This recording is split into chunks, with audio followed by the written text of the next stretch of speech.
ஆழியை போல் ஞானம் எனினும் ஆங்கு அலையற்றிருப்பார். ஆர்ப்பாட்டமே இருக்காது. அப்படியா? ஒரு சங்கீத வித்வான் சொன்னார், மால் கவுன்ஸுங்கிற ராகத்தில் பெரியவா இதற்கு ஒரு பாட்டு பாடினேன். ஹிந்தோளத்தோடைய ஒரு விதமான பிரயோகம். அது வடக்கத்தி ராகம் இது அப்படின்னார்.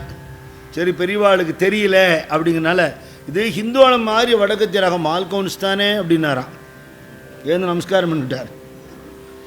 ஏதாவது தப்பு பண்ணால் கரெக்ட் பண்ணும்போது எப்படி சொல்லுவார்னா, இப்படின்னு பெரியவாள்லாம் சொல்லுவாங்க.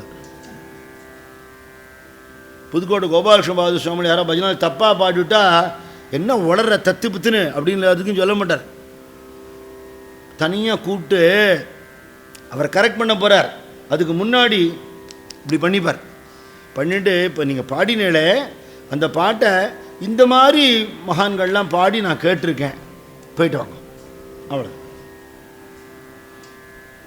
ஆழியை போல் ஞானம் எனினும் ஆங்கு அலையற்றிருப்பார். அவர் வாழி என்றால் வாழ்ந்தாய், நீ க்ஷேமமாக இருன்னு சொல்லிட்டா நீ க்ஷேமமாக தான் இருப்ப. அது யாராலையும் தடுக்க முடியாது.